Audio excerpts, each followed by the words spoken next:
Do you ever get to that point in the conversation where you don't know what to say, or they say something and you don't know how to respond? Today we're going to be covering how to have meaningful conversations. Welcome back, guys. This is Chunks and Chats. My name is Cade, and I'm happy to host you today. Welcome to my world.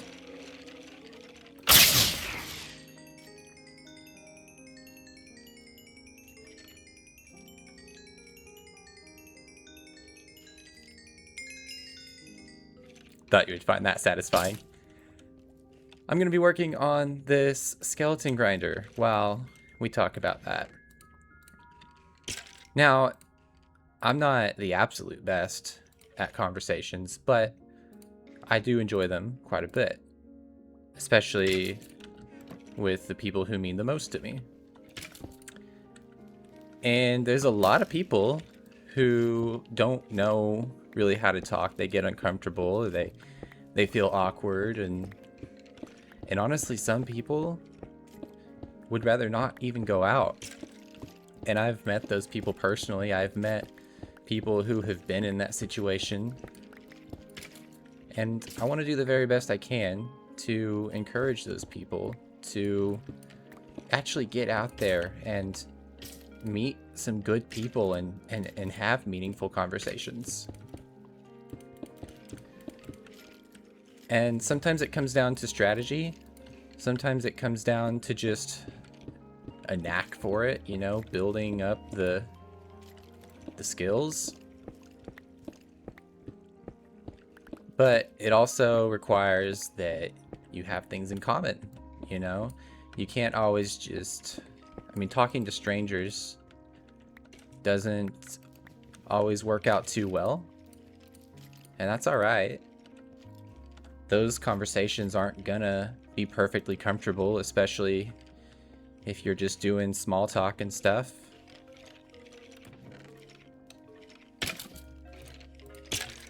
But how do you strike up a good conversation with somebody you care about?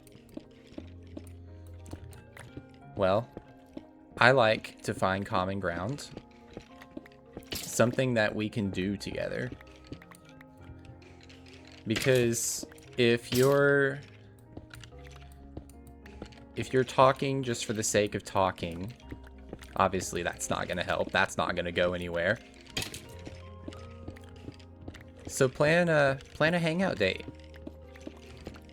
Reach out to that friend you haven't spoken to in a while because you don't know what to say, and ask them if they'd like to catch up. But people say go to a restaurant or a coffee shop or something and sit face to face. No. Those are good things. But for some of us, it just doesn't work like that. So do something. You don't even have to look at each other the whole time if you'd feel more comfortable not doing so. Ask that friend if they want to pull up to your place and play some video games or something. That way, every silence doesn't have to be filled with words because you guys are locked in. You're playing your game. Gives you time to think. Makes you feel like the whole conversation isn't rushed. Another thing that I used to do a lot was talk in the car. I was married once upon a time, and something that my wife and I discovered was that our conversations were better when we were in the car than when we were at a table, for example.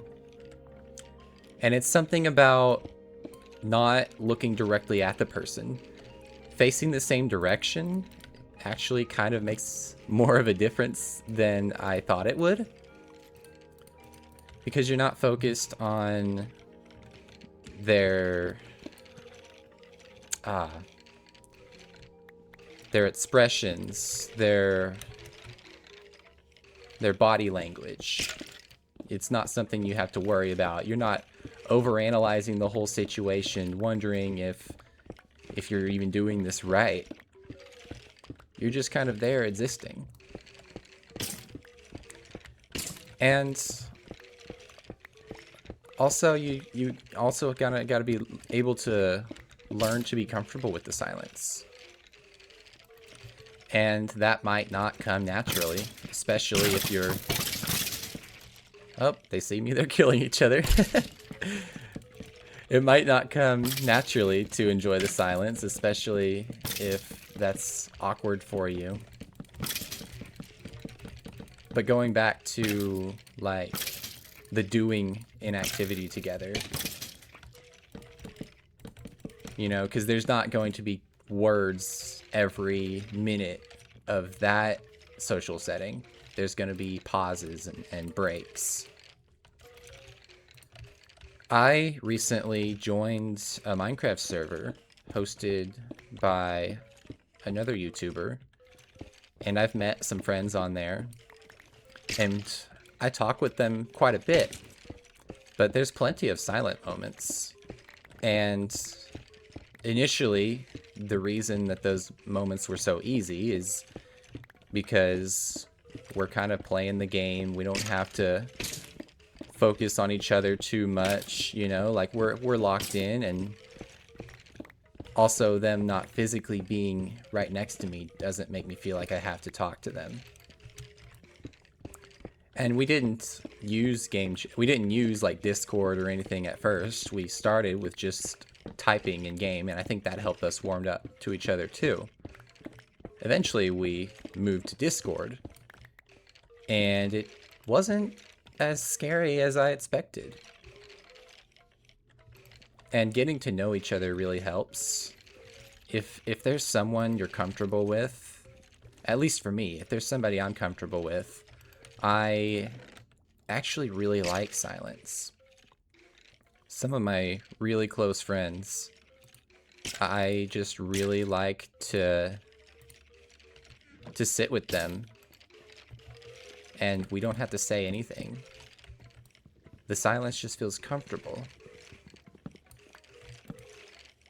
And if you're not of the same opinion of me, hopefully maybe you'll at least give it a try and see how it feels. Take a silent moment intentionally and just see if you like it. And life is full of awkward moments. There's going to be things that you have to try and then, you know, realize that you don't like it. Being awkward is just a fact of life. Like I said in my first video, we're all living here on this planet for the first time, and we're still figuring out how to do things. There's going to be awkward moments. There's going to be painful moments. Life is full of uncomfortable things, and if we're afraid just of being uncomfortable, then, well, nothing's ever gonna happen. If I didn't put myself outside of my comfort zone to start recording and uploading to this channel, I wouldn't be here. And it was a little uncomfortable to start. It took some courage, but I don't regret it. I'm actually having a great time so far, even though there's almost nobody watching. But man, it's so worth the investment socially. And you'll come to find that the people who are patient with your weirdness, your quirks, those are the people worth sticking around. Because if someone's pressuring you to be a certain way, that's not a real friend. They should accept you for the way that you are, even with your imperfections. Now, if you have some problems that respectfully need to be fixed, a good friend will also want to help you through that. They won't leave you alone. So there's a balance. So I think a good friend knows when to help you through something and when to just accept you as you are.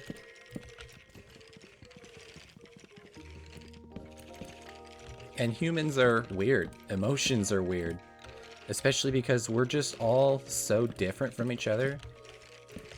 And when you think about it, if we were all the same, life wouldn't be as interesting. It would get boring. There wouldn't be any excitement in meeting somebody new. And I know if everybody was like me, the world would not make any progress. Nothing good would get done because, I mean, there's people who know how to do things that I wouldn't have ever come up with on my own. I mean, we have phones that can instantly contact somebody across the world. We have cars that can get us places way faster than we could before. I would have never even thought of those things. I wouldn't have invented those things. So I'm glad that not everybody thinks and acts like me. I'm thankful for the diversity. And I have some friend groups where everyone plays a role. Everybody, for lack of a better term, has a job. You know, I might specialize in something and other friends specialize in certain skills. I'll mention, not by name, but I will mention some friends of mine who I play Minecraft with. I am more of the builder type of person. I don't play the game very fast. I kind of go at my own pace. And my job usually is to just make things look nice and build all the stuff. I have another friend who is an excellent planner and he has all the ideas.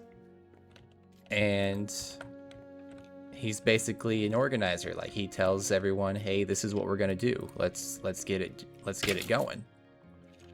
And then I have another friend who's really efficient at gathering materials, and she's always going out of her way to make things happen, make sure things are happening on schedule. So everybody in a friend group plays a role, and it's important to find those people who fill those roles.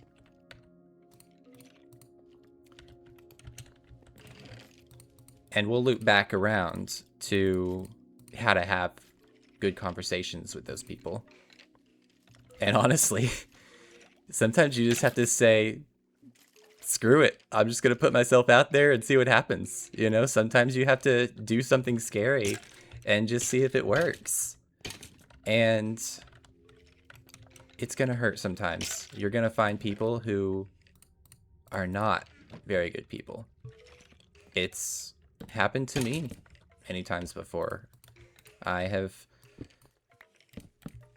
given myself up for people who turned on me, and it hurts a lot. And it even damaged my trust in just humans in general for a while. I didn't know how to trust or like anyone. And we tend to think most people are out to get you nowadays just because everyone's selfish and everyone just wants what's best for themselves, and that's just what we see online. Our world is so digitized nowadays. We just see so much news that's happening in the outside world. But what people fail to report, what news outlets fail to report, is all the good things that are happening. There are so many good people in this world, and most of them aren't out to get you. And that's a lesson I've learned recently. Most people aren't actually that bad. So if you believe that, if you can take what I say here at face value, then hopefully you can strike up some conversations with either some new people or some friends you haven't spoken to in a while, or somebody you've recently met and you're just not sure how to warm up to them. You know, ask them a question. Something like, what's your favorite song? Who I apologize, let me turn off Discord. What's your favorite song? Who do you like to listen to? What kind of video games do you play?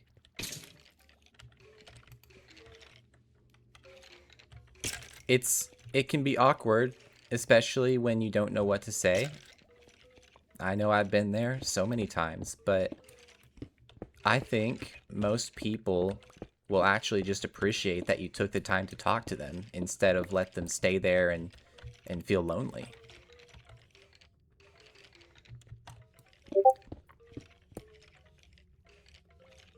I swear I turned it off. I don't know why I still hear it. Okay, there we go. That should do it. And honestly, I'll have another video covering this, but I'll hint at the fact that the one who worries most about the way you act is you. We tend to get so self-conscious about how people perceive us, but it's kind of nobody else's job to care because they're all busy worrying about themselves. So just get out there and make something happen. Go talk to somebody. Go talk to a friend. Go catch up. Sit with them. Doesn't have to be face to face. As a matter of fact, maybe it'll be easier if it's not. Like I said, do something together. Do something fun. And I've come to realize many times that an activity will actually bring conversation to you naturally.